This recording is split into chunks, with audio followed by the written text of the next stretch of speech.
Do not be lazy. Kailangan pa ba naman pag-usapan yan? Pero sabi nga ng marami, ang paalala daw ay gamot sa taong nakalilimot. Kuminsan pinag-uusapan natin, ba't kaya mahirap ang ating mga mamamayan? Mayaman ng Pilipinas, mahirap ang maraming Pilipino.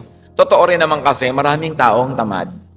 Wala nang inisip kundi ubusin ang oras sa pagsasaya, sa pagtulog, sa pagpapahinga, sa pag-inom, sa pagchichismisan, sa paglilibang-libang, pero walang ginagawa na productive effort.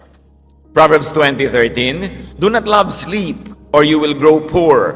Stay awake and you will have food to spare. Natutulog ang tao para magkaroon ng lakas para makapaghanap buhay.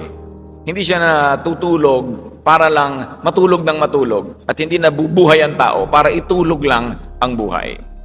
And very importantly, do not associate with lazy people. Do not reward laziness.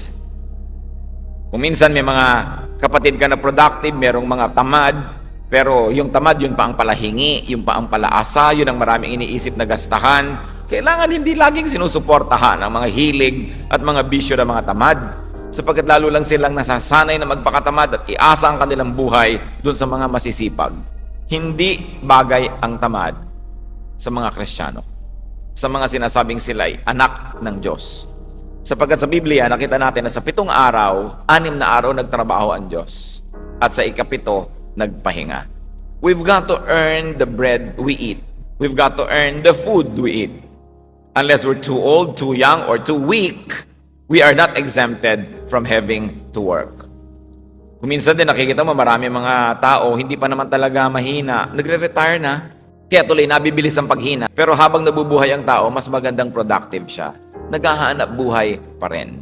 Habang kaya ng isang tao na siya ay kumita fully o partially, dapat ginagawa yon.